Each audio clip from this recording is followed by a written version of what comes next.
তুই কাজে এসেছিস এত সেজেগুজে কেন রে? আমাদের ইউনিয়নের মিটিং ছিল তাই।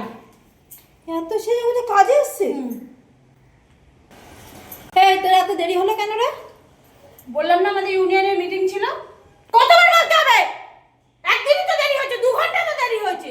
হ্যাঁ তোর কাজ করতে হবে না, তুই বাড়ি যা। ঠিক আছে, চলে যাচ্ছি। শোন কৃষ্ণা, শোন না। কি হয়েছে? শোনা, এইসব কাজ না, হাজার হাজার কাজ পড়ে আছে আমার জন্য। তোমার কাজের পরোয়া করে না।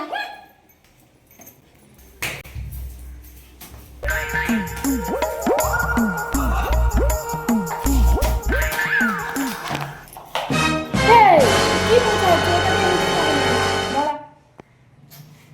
এটা দিয়ে মোচ।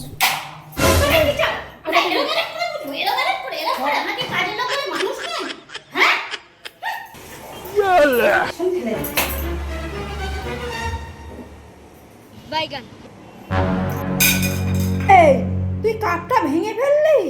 হাত থেকে পড়ে ভেঙে গেল। জানিস ওটা কোথায় থেকে এনেছিস? হ্যাঁ, বললাম তো হাত থেকে পড়ে ভেঙে গেল। ওটা আমার বাবার কাপ। বললাম তো হাত থেকে পড়ে ভেঙে গেছে নাকি? চলো। তোর পেটে কোনো উঁচু হয়ে আছে কি রে? ওগুলো ওই কিছু না তো। বার কর কি আছে। নিয়েছে তো সারা তোমার মুড়ি। কালকে থেকে কাজ আছে, যা। ঠিক আছে, দাও না দিদা। এই দিদা আমি সব কাজের পড়া করে না। মাইনে শালা দিয়ে দাও।